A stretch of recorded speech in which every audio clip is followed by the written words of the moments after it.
Did I mention that it's free? The V72 preamp is one of the true legends of pro audio hardware. Designed in the 1950s to fulfill the needs of the new German broadcast audio standards after World War II, what you get is a nice clean tone.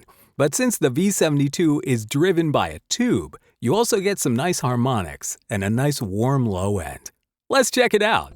From the mind of Mark Yoshimoto Nemkov. So what you get on the VPRE 72 plugin is a very simple interface, and this preamp sim does a couple of really cool things I'm going to show you in a moment. But in general, right, you're getting this nice little bit of warmth, you're getting some saturation here. If I take it out, right, you can feel the absence of that warmth, really, and a little bit of that push. It's not as forward as when I put it back in. You can feel it push a little bit forward, right, and you can feel the bottom open up a little bit more. And you're listening to it with no EQ on it, let me add. So the full button, I had to look up what this does. So when the full button is off in the default mode, the VPRE 72 and the V72 has a 30 Hertz high-pass filter already defaulted into the circuit. So you feel the bottom end open up a little bit more. Again, it's a subtle touch, but here it is a little bit more. And I think it's good. It gives you a little bit more boom in the room. But for voiceover, we want more emphasis on the mid-range, so we're going to keep that off. So here, these three controls here, these two are filters. So this is your general high-pass filter at 80 Hertz, and it kind of sounds a little weird, so don't use it. I have an 80 Hertz high-pass filter going in. Let me take that out, and now let me try this. See, it still sounds weird, so don't use it. This over here, this 3K, right? This does not work for voice. You probably want it for cymbals. So don't even worry about these two. Here's a plus and minus 18 dB trim, just in case you need to add a little bit more, goose it a little bit more. But this is everything over here. The left control, this little inset screw with no label on it.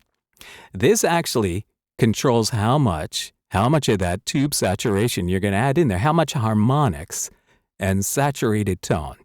So you can really kind of dime it out, and you get this sound, which is a nice robot voice. I can use this as a robot voice.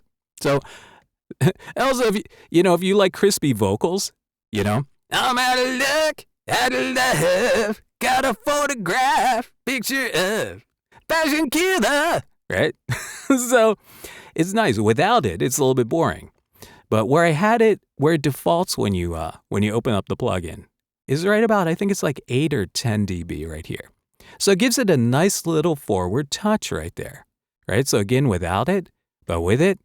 And, I say this a lot, but at this point in the game, when you're really trying to get ahead, you're talking about incremental steps forward. So again, the VPRE 72, very simple to use, very simple interface. It's free. And that is absolutely my favorite price this time of year. And we're talking about, this is free 50 is always a good price for anything. During the holiday season, during gear acquisition season. This is the gear addict's favorite time of year, right?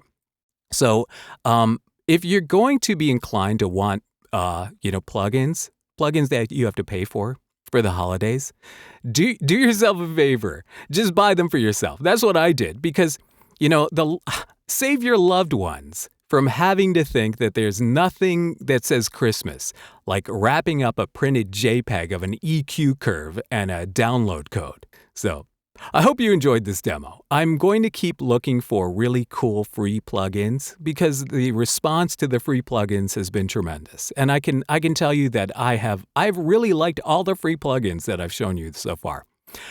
This year has been great. I have to say that overall, this has been a great year for content on this channel. I'm very proud to say that I've published something like 120 videos this year.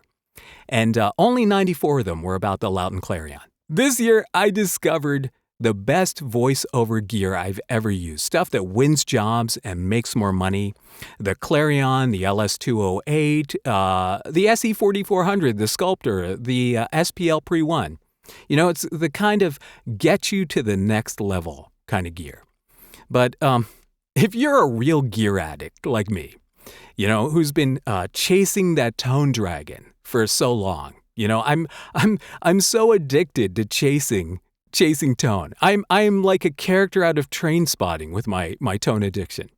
So if you have a gear addiction, if you have a tone addiction like me, how do you finally reconcile building the perfect VO rig when you do have such a strong gear addiction? I mean, how do you say, I don't need to try another mic? How do you do that? It's like reaching the summit of Mount Everest, only to realize the thrill was in the climb. And the only way to feed your addiction now is to hike back down the mountain and climb the mountain next door, which you find out is just a landfill of dirty diapers, Lewitts, and Rode mics. I just stepped in Rode NT1A, and now it's all over my shoe, damn it.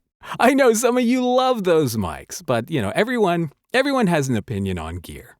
But I gotta say, what I really love are the completely wrong ones. One of the most amusing things to happen on this channel was getting into it with some amateur who insisted that the 416, the Sennheiser 416, voiceover standard 416, they insisted it was not a voiceover mic.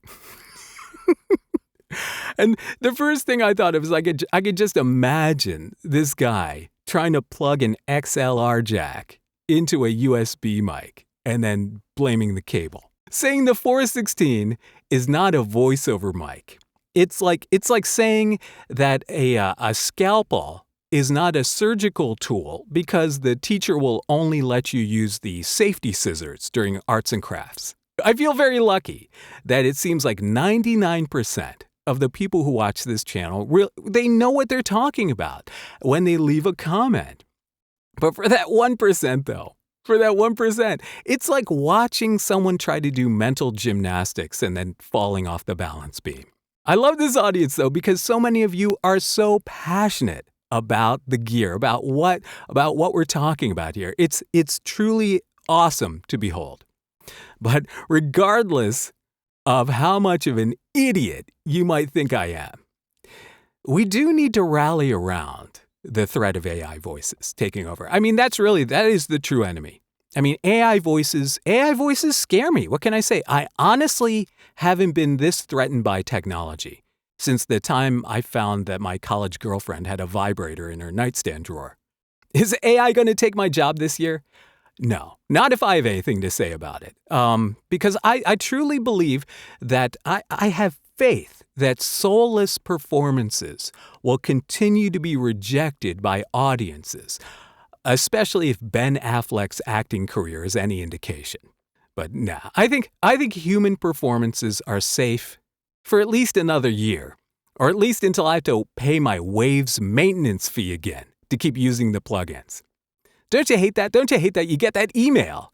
It's like, oh, your maintenance fee is due, right? It's like, I already bought these plugins from you.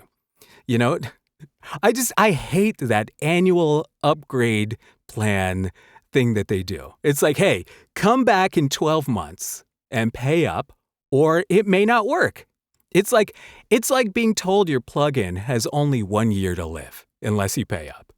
Does it feel like a mafia tactic or something like that? But could you imagine you go into the pet store and you buy a puppy and they're like, okay, come back in a year and pay the annual maintenance fee. Oh, your dog. Yeah, your dog may not function. Capiche? So I've totally lost interest in Waves plugins. I really don't care how good they sound.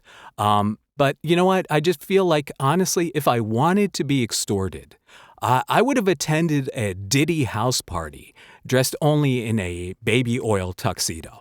I used to have more interest in Waves plugins. I used to have more interest also in cheap mics, cheap Chinese knockoff mics. But I realized that cheap Chinese knockoff mics are like thinking that you're dating a hot chick, but instead you're just dating a blow-up doll.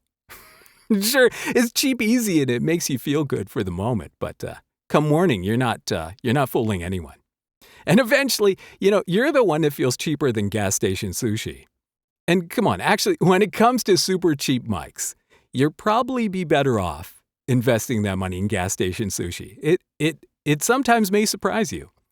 But you know what? There is a good chance that it'll make you regret all of your previous life choices.